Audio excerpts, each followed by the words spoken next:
금년 사순절 절기가 시작이 됐습니다. 사순절 기간 동안 예수 그리스도의 십자가를 더 묵상하시고 또 주님 앞에서 경건한 신앙의 삶을 은혜롭게 살아가시기를 축복합니다. 오늘 본문을 포함한 열왕기상 8장은 솔로몬 왕이 그 유명한 성전 건축 공사를 이제 다 마무리했고요. 그러면서 그 성전을 하나님께 봉헌하는 낙성식 이 장면을 기록하고 있습니다. 여러분, 이 낙성식 성전 봉헌 제사는 전 국가적인 또는 전 국민적인 이런 행사로 진행이 됐습니다. 오늘 본문 2절 말씀에 보면 이스라엘 모든 사람들이 다 모였다 그랬고, 또 5절에는 솔로몬 왕과 그 앞에 모인 이스라엘 회중이 그와 함께라고 했습니다. 그리고 본문 뒤에 22절에 보시면 솔로몬이 여호와의 제단 앞에서 이스라엘 온 회중과 마주서서 하늘을 향하여 손을 펴고 이렇게 말씀하고, 또 본문 한참 뒤에 65절에 가면 그때 솔로몬이 7일과 7일 도합 14일간을 우리 하나님 여호와 앞에서 절기로 지켰는데 하맛 어귀에서부터 애굽 강까지의 온 이스라엘의 큰 회중이 모여 그와 함께 하였더니 이렇게 기록하고 있습니다. 그러니까 이 오늘 성전 봉헌식이 얼마나 크게 열렸는지, 성대하게 열렸는지 알 수 있는 내용의 말씀들입니다. 그런데 이 큰 봉헌 제사의 활용 정점, 즉 클라이막스는 뭐냐면 바로 여호와 하나님의 언약궤를 지성소라고 하는 곳에 안치하는 일입니다. 오늘 본문 1절에서 바로 그 내용을 밝히고 있습니다. 이에 솔로몬이 여호와의 언약궤를 다윗성 곧 시온에서 메어 올리고자 하여 이스라엘 장로와 모든 지파의 우두머리 곧 이스라엘 자손의 족장들을 예루살렘에 있는 자기에게로 소집하니, 여호와의 언약궤를 안치하기 위해서 회중들을 모은 거예요. 여러분, 이 언약궤는요 이스라엘 백성들이 출애굽하는 동안에 광야에서 제작한 것인데 그 언약궤 안에는 세 가지가 들어있어요. 하나는 만나를 담은 항아리, 그리고 십계명이 새겨진 돌판, 그리고 죽은 나무였다가 싹이 난 아론의 지팡이 이렇게 들어있지 않습니까? 여러분, 이 언약궤 안에 이 물건들은 하나님께서 이스라엘이 광야 생활하는 동안에 함께 하셨다는 아주 거룩한 증거품들이지요. 여러분, 이 만나는 하루치 이상만 거두어도 상했지 않습니까? 그런데 이 언약궤 안에 들어가 있던 만나는 상하지가 않았고요.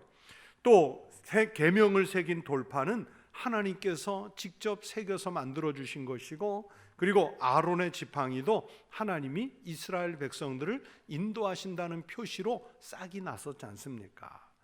이 언약궤가 광야에 있는 동안 하나님은 이 언약궤 위에 구름 기둥으로 불 기둥으로 임재하셔서 이스라엘 백성들이 가야 할 때는 가도록 이끄셨고, 또 이스라엘 백성들이 한 곳에 머물러야 할 때는 그 언약궤 위에 머물러서 그 길을 멈추게 하셨습니다.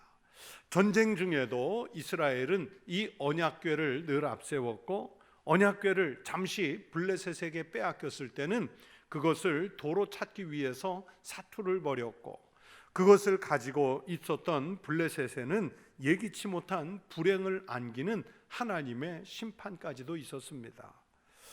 그런 언약궤가 다윗성으로 되돌아올 때 여러분, 다윗이 정말 기뻐서 얼마나 기뻤는지 막 자기 춤을 추는데 바지춤이 흘러내리는 줄도 모를 정도로 춤을 췄고요. 아내 미갈이 창문에서 내다보다가 그 왕이 채통도 없이 그렇게 춤을 춘다고 조롱까지 할 정도의 바로 그런 언약궤입니다. 여러분, 얼마나 신나고 기쁜 일이었으면 왕이 그렇게까지 춤을 추었을까 상상해 보십시오. 이 언약궤는 그렇게 이스라엘이 하나님의 은혜로 산다는 의미를 담고 있는 아주 소중한 보물들이었습니다. 그런데 오늘 말씀 9절에 보면 제가 지금 여러분에게 말씀드린 내용들과는 조금 다른 것이 있습니다. 그 궤 안에는 두 돌판 외에 아무것도 없으니 이것은 이스라엘 자손이 애굽 땅에서 나온 후 여호와께서 저희와 언약을 맺으실 때에 모세가 호렙에서 넣은 것이었더라. 두 돌판 외에 없대요. 어떻게 된 겁니까? 두 돌판 외에는 아무것도 없대요. 그러면 만나를 담은 항아리, 싹이 났던 아론의 그 마른 지팡이는 어디로 갔습니까? 누가 가져갔습니까? 학자들의 분석은 이렇습니다. 없어진 만나 항아리와 아론의 지팡이는 여호수아 시대, 사사 시대, 그리고 사울 왕과 다윗 왕의 시대를 거치면서 근 500년 가까운 세월이 흐르는 동안 어디선가 유실되지 않았을까, 이렇게 추측하는 장면도 있고요. 특히 사무엘상 4장 3절부터 11절에 보면 엘리 제사장 시절에 이 언약궤를 잠시 동안 블레셋에게 빼앗긴 기간이 있었는데 블레셋 사람들이 또 그것을 열어서 훼손시켰을 수도 있지 않습니까? 그때 유실되지 않았나, 이런 생각도 있어요. 또 어떤 학자들은 애초에 처음부터 이 만나 항아리와 아론의 지팡이는 궤 속에 들어가 있지 않고 출애굽기 16장 33절에 항아리를 가져다가 여호와 앞에 두었다는 말씀이 있고요. 또 민수기 17장 10절 말씀에는 여호와께서 또 모세에게 이르시되 아론의 지팡이는 증거궤 앞으로 도로 가져다가 거기 간직하여, 이런 말씀으로 보아서 이것은 언약궤 안에 들어 있었던 것들이 아니라 언약궤 앞에 놓여 있었던 것이 아니었을까, 이렇게 추측을 해요. 어떻든 지금 솔로몬이 세운 성전의 지성소 안에 안치되는 이 언약궤 안에는 만나도 없고 쌍난 지팡이도 없고 모세가 하나님께 받아서 그것을 호렙에서 넣었던 두 돌판만 남아 있습니다. 여러분, 이제 솔로몬이 성전을 세운 목적이 있지 않습니까? 이스라엘 역사와 함께 하신다는 그 상징성 있는 이 언약궤를 성전의 지성소라고 하는 곳에 안치하고, 그러면서 온 백성이 하나님께 온전한 예배를 드리기 위해서 성전을 지은 거예요. 오늘 말씀은 바로 성전을 세운 목적이 드디어 성취되는 장면입니다. 그래서 제가 활용정점이라는 표현을 썼어요. 여러분, 모든 것이 훌륭하게 완성된 성전에 언약궤가 안치되는 순간 성전 안에 하나님의 영광이 가득 찼다. 오늘 본문이 말씀해요. 얼마나 놀라운 영광인지 본문 10절 11절에서 이렇게 말씀합니다. 제사장이 성소에서 나올 때에 구름이 여호와의 성전에 가득하매 제사장이 그 구름으로 말미암아 능히 서서 섬기지 못하였으니 이는 여호와의 영광이 여호와의 성전에 가득함이었더라. 여러분, 그 하나님의 영광이 성전에 얼마나 대단했던지 제사장이 서가지고 온전하게 제사를 진행하기가 어려울 정도였대요.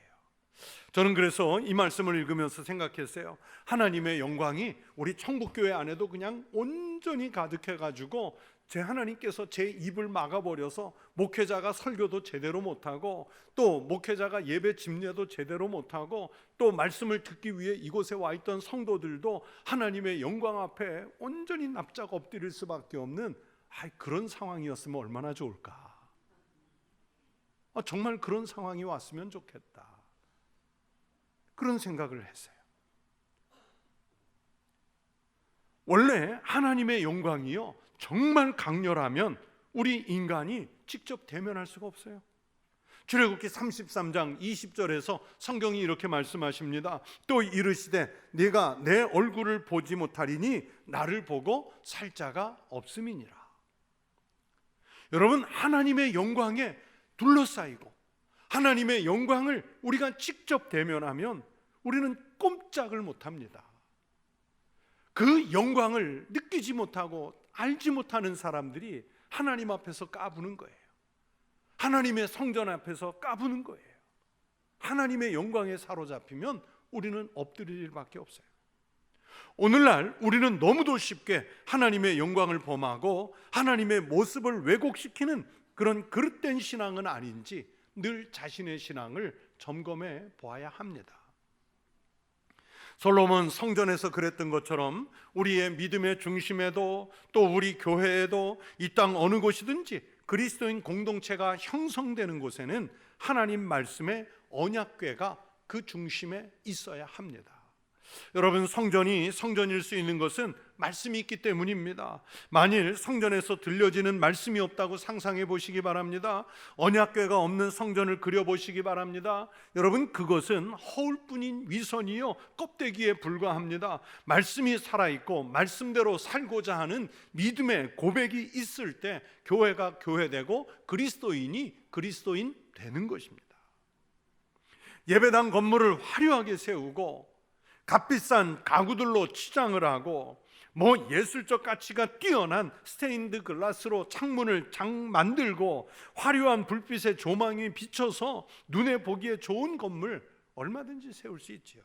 그러나 그 안에 아무리 화려하게 지었어도 그 안에 언약궤가 없고 그 안에 살아있는 하나님의 말씀이 없으면 여러분, 그곳은 간판만 교회이지 교회로서 신앙적인 경외심, 하나님의 영광을 드러낼 수 없습니다.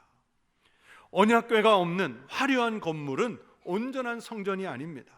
광야에 있던 초라한 초막일지라도요, 여러분, 거기에 언약궤가 있고 하나님의 임재가 나타나고 그곳에 하나님이 말씀이 살아 역사하면 광야의 초막으로 있을지라도 바로 그곳이 성전이 되는 줄로 믿습니다. 언약궤라는 것, 이것 자체가 하나님은 아니에요. 하지만 이스라엘 백성들이 고통을 겪을 때 또는 반대로 기뻐할 때 모든 경험을 함께 하신 하나님의 임재를 눈으로 확인시켜 주었던 것이 언약궤이지 않습니까? 은총의 수단이에요.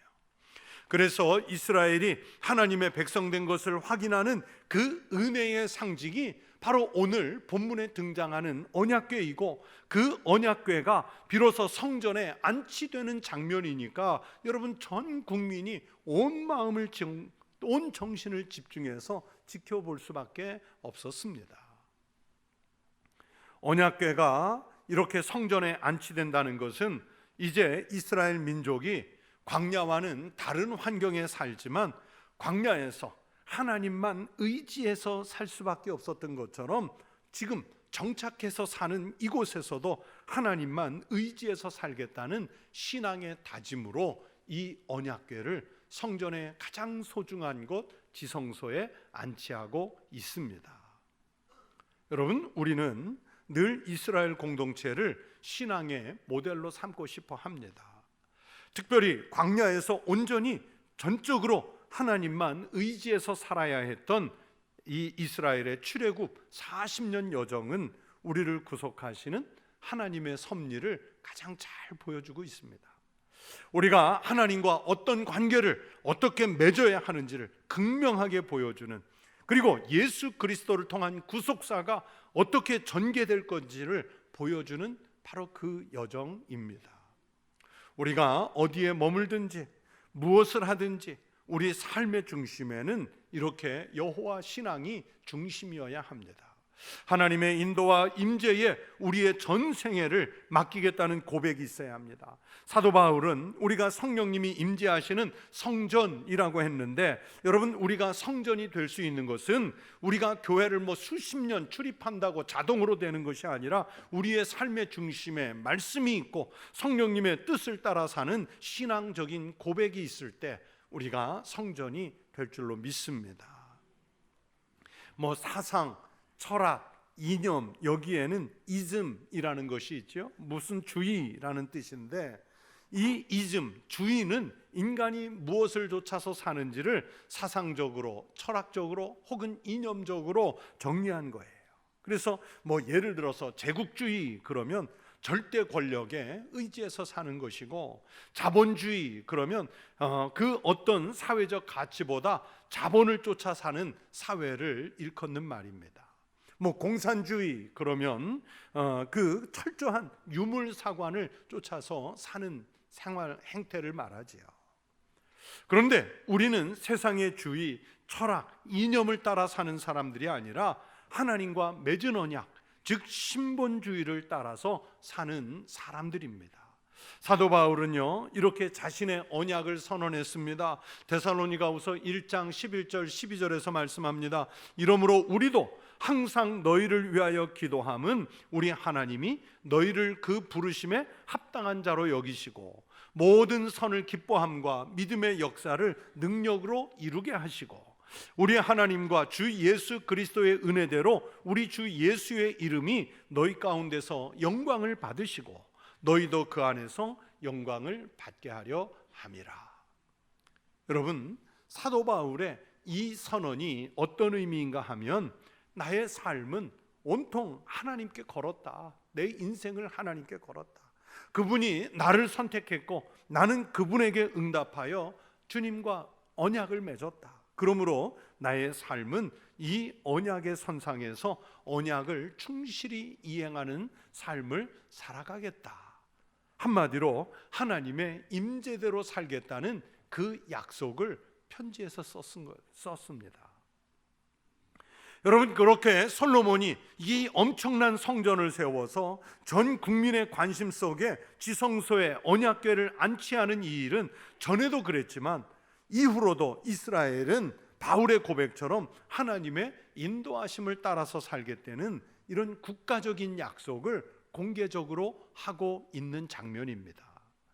이것은요 오늘날 교회에서도 그래야 되고 성도들도 성전으로서 살고자 한다면 말씀이 우리 중심에 모셔져 있어야 합니다. 사도 바울은 고린도전서 6장 19절에서 우리 그리스도인들이 성령을 모신 전, 즉 성전이라고 정의했습니다. 너희 몸은 하나님께로부터 받은 바 너희 가운데 계신 성령의 전인 줄을 알지 못하느냐. 너희는 너희 자신의 것이 아니라.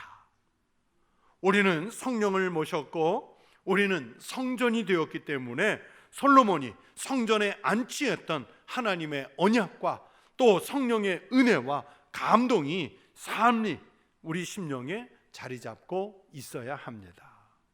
그런데 여러분, 현실은 어떻습니까? 안타깝지만 예배를 드리는 시간만큼은 성전일 수 있어요. 하지만 예배가 아닌 일상의 삶의 자리로 우리가 돌아나가면 거기에서는 성전이 사라져요. 여러분, 밖에서 교인들끼리 335 모여서 하는 이야기를 혹시 들을 기회가 있으면 주의 깊게 들어보십시오. 아니, 다른 사람들의 이야기를 듣는 것이 아니라 내가 335 다른 교인들과 이야기를 할 때 내가 무슨 이야기를 하고 있는지 한번 복기해 보십시오. 신앙인이기 때문에 그래서 신앙적인 이야기를 한다고 하면서 하는 이야기의 대부분은 사실은 영적인 이야기가 아니라 교회 생활에 대한 이야기인 것이 많습니다. 그것도 긍정적이거나 또는 헌신에 대한 이야기가 아니라 부정적이거나 비판적인 내용들 혹은 비난하는 내용들이 많이 주를 이룹니다. 교회 이야기를 하니까 매우 신앙적인 것 같지만 들어보면 실상은 그렇지 않습니다. 오히려 누가 들을까? 주변에서 특히 불신자들이 들을까? 걱정이 될 정도의 이야기들을 합니다. 제가 목회자이다 보니까 많은 목사님들과 단톡방으로 여기저기 얽혀 있잖아요. 저는 뭐 아시는 대로 SNS를 거의 하지 않습니다. 뭐 페이스북, 뭐 틱톡 또는 뭐 인스타그램 이런 것들을 전혀 안 하고 그냥 겨우 소위 말하는 카톡, 그럼 뭐 이제 공물을 주고받는 일들이 많기 때문에 주로 하는데 거기에도 별로 이렇게 반응을 보이지 않아요. 그런데요, 요즘에는요, 우리 부끄럽지만 목사님들의 단톡방인데요, 전쟁터입니다. 진짜 전쟁터예요. 요즘은 특히 탄핵 찬성파와 탄핵 반대파가요, 사생결단을 합니다.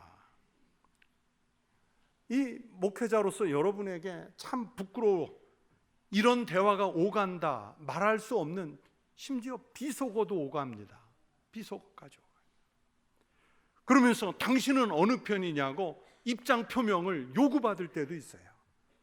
그래서 오래전에는 슬그머니 이제 나가기가 있잖아요. 그러면 또 초대를 해요. 그래서 요새는 나가는 걸 포기했어요. 전화도 오거든요. 왜 안 들어와 있냐고. 그리고 또 필요하니까 있는데, 그런데 그 내용을 보고 있으면 야, 이거 진짜 목회자들의 대화가 맞나 싶어요. 그러면서 무서운 게 뭐냐면, 우리가 그렇게 하나님을 믿는다, 신앙을 고백한다 하면서도 신앙 앞에 뭐가 있냐면 이념이 있는 거예요. 정치가 있어요. 무섭습니다. 물론 성경 말씀의 많은 부분, 특히 구약의 선지서들은 정치적인 문제에 대해서 신앙적으로 선포한 말씀들이고, 예수님도 세례 요한도 정치적인 발언들을 한 적이 있지만, 그러나 성경은 그 시대를 향해서 또는 정치와 종교 지도자들을 향해서 하나님이 주시고자 하시는 말씀으로 그들을 향해 경고하신 것이지, 뭐 성경 속에서 그 민중들을 편가르고 성전을 회파해 가면서까지 주는 말씀들은 아니었습니다. 오늘날 교회와 성도가 광장으로 불려나가고 어떤 특정한 정치 입장에 동조하도록 요구를 받아요.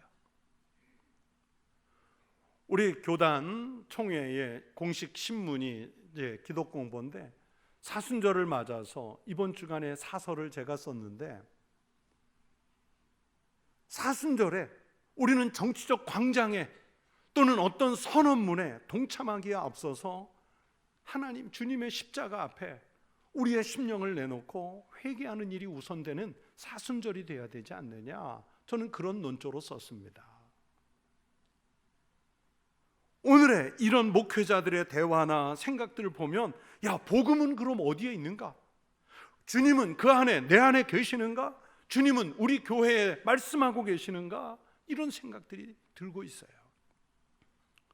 여러분, 솔로몬이 성전에 언약궤를 안치할 때 왜 거기에 있던 만나는 사라졌고 왜 거기에 있던 아론의 지팡이는 없어졌을까요? 물론 역사 속에서 사라졌을 수도 있고 또 적군에게 빼앗겼을 때 없어졌을 수도 있습니다. 그러면 말씀이 새겨진 돌판은 어떻게 남아서 오늘 봉헌이 되고 있을까? 그런 생각이 듭니다. 그것은 말씀이 있어야 성전이 되기 때문이라고 믿습니다. 물론 이스라엘 역사에서 하나님이 초자연적으로 임재하셨다는 상징으로 만나나 지팡이 중요한 보물이죠. 우리로 말하면 국보급이란 말입니다. 히스기야 왕 시대 때에 히스기야 왕이 가만히 보니까 이스라엘 백성들이 모세가 광야에서 높이 들었던 놋뱀이 있지 않습니까? 그 놋뱀이 보니까 하나님보다 우선인 거예요. 하나님 앞에 기도하고 말씀 듣기보다는 그 우상 앞에 절하는 거예요. 그러니까 우리나라로 치면 국보 1호급인 그 놋뱀을 다 가루로 만들어서 버리잖아요. 여러분, 그렇게 하나님 말씀이 앞서지 않는 건 우상이에요. 말씀은 성전에서 여전히 중요하지만 만나나 지팡이나 히스기야 왕 시대의 놋뱀은 이제 없어도 아무 상관이 없습니다. 지금도 똑같습니다. 성령의 역사하심이 없고 하나님의 말씀이 없고 성도들의 심령 속에 하나님이 역사하지 않으면 여러분, 교회는 참 초라한 존재로 머물고 말게 됩니다. 그래서 교회와 성도들에게는 언약궤, 하나님의 말씀이 중심으로 자리를 잡아야 합니다. 교회와 내 심령 안에 하나님의 언약궤가 자리를 잡으면 그곳이 어느 곳이 되었든지 그 자리가 지성소가 되는 것이고, 지성소가 있는 곳에서 우리는 하나님에 대한 이야기, 하나님이 나를 감동시키셔서 변화시킨 이야기, 하나님이 내게 채우신 은혜에 대한 이야기가 그곳에서 오고 가야 합니다. 여러분, 신앙적 혹은 영적인 이야기를 내 언어로 말할 수 있어야 합니다. 여러분은 영적인 감동을 이야기하고 있습니까? 남 이야기는 그렇게 많이 하면서 내가 하나님의 은혜와 말씀으로 감동된 내 이야기가 있습니까? 여러분, 간증이 왜 어렵습니까? 아직 내가 성전이 안 됐고 내가 교회와 삶의 자리에서 언약궤가 사라져 버렸기 때문입니다. 예수 그리스도의 십자가가 사라졌기 때문에 나의 영적 감동이 없어진 것이지요. 종교개혁자인 칼뱅은 기독교 강요에서 교회가 그리스도로 말미암아 거룩하게 되었지만 아직 거룩이 완성된 것이 아니라 시작이랍니다. 그러면서 최종적으로 완성되는 것은, 즉 거룩이 최종적으로 완성되는 것은 지성소이신 그리스도께서 그 교회를 그의 거룩하심으로 완전하게 채우실 때에야 비로소 나타나게 되는 것이라 그렇게 썼습니다. 여러분, 지성소가 뭐예요? 이 솔로몬 성전에서는 오늘 본문에서 하나님의 언약궤를 안치하는 그 장소가 지성소고요, 교회 시대, 신약 시대 때는 예수 그리스도의 십자가가, 예수 그리스도의 복음이 들어와 있는 곳이 지성소입니다. 즉 예수님이 없는 교회, 그 지성소에 언약의 말씀이 없으면 완성이 되지 않는 뜻으로 깔뱅은 얘기한 거예요. 그래서 교회는 예수의 이름을 두고 하나님의 말씀이 자리를 잡아야 교회가 됩니다. 오늘 본문 뒤 솔로몬이 연설하는 장면에서 16절에 이런 내용을 말씀합니다. 내가 내 백성 이스라엘을 애굽에서 인도하여 낸 날부터 내 이름을 둘 만한 집을 건축하기 위하여, 내 이름을 둘 만한 집을 건축하기 위하여. 다윗과 솔로몬을 택하시고 또 이스라엘을 택하셔서 성전을 완성하게 하신 것은 내 이름을 둘 만한 집을 건축하기 위하여라고 했습니다. 여러분, 이 말씀의 무게를 느끼십니까? 하나님께서 그 이름을 두시기 위해 성전을 짓게 하셨다 했습니다. 오늘은 그 감격과 감동이 우리에게 있습니다. 우리 교회를 택하시고 여러분 같은 우리 성도들 한 사람 한 사람을 택하신 것은 그곳에 하나님의 이름을 두시기 위함인 줄로 믿습니다. 그러면 하나님께서 우리 교회를 단순한 건물이 아니라 성전 삼으시고 교회라 부르심은 우리 교회 안에, 우리 모임 안에 하나님의 이름, 예수 그리스도의 이름을 두시기 위함인 줄로 믿습니다. 그렇다면 교회는 하나님의 이름을 담은 공동체의 모습이 있어야 하지요. 그리스도인은 예수 그리스도의 품성 안에 포함이 되고 예수 그리스도의 인격을 담은 모습이 나타나야 합니다. 그래야 성전의 기능이 있어요. 교회가 하나님의 이름을 담은 공동체의 모습을 상실하면 교회로서의 기능을 잃어버립니다. 훗날 이스라엘이 타락해서 우상 숭배에 빠지고 백성들이 죄악을 저질렀을 때 하나님은요, 그들이 포로로 잡혀가게 하시고 그러면서 이 언약궤가 있던 성전이 무너지게 하셨습니다. 그 이후에도 두 번에 걸쳐서 성전은 다시 세워졌지만 하나님의 이름을 둘 만한 성전이 안 됐다고 여겨졌을 때는 여지없이 하나님은 그 성전들을 무너뜨리신다는 것을 성경이 보여주고 있습니다. 현대 교회도 그렇게 무너질 수 있습니다. 그리스도인이 일상의 삶 속에서 그리스도 이름을 품은 사람으로 살지 못하면 하나님은 우리에게서 그리스도인이라는 이름을 거두어 가실 것입니다. 우리 성도들은, 그리고 우리 교회는 하나님의 말씀으로 성전을 세워가는 공동체입니다. 이 안에 하나님의 이름을 담고 예수 그리스도의 이름을 담고 성령님의 뜻을 담아 온전한 성전을 이루어가는 성도들이 되시기를 축원합니다. 그리고 여러분의 삶의 자리에 이제 돌아가시면 그곳에 하나님의 언약을 두고 사는 성전으로, 그러면서 교회로 만들어가는 거룩한 성도의 삶이 되시기를 주의 이름으로 축원합니다. 기도하겠습니다. 하나님 아버지, 오늘 우리를 성전 삼으시려고 성령님 임재해 주셔서 감사합니다. 하나님, 이 지역과 시대 속에서 성전 삼으시려고 예수 그리스도의 이름을 두시려고 우리 청북교회를 택하시고 또 우리 한국교회를 택하여 주시니 감사합니다. 어느 곳에 어떤 형편으로 있든지 그곳을 지성소로 만들기 위하여 하나님의 말씀이 담긴 언약궤를 품고 살아가는 교회요 거룩한 성도가 되게 하여 주옵소서. 예수님 이름으로 기도하옵나이다. 아멘.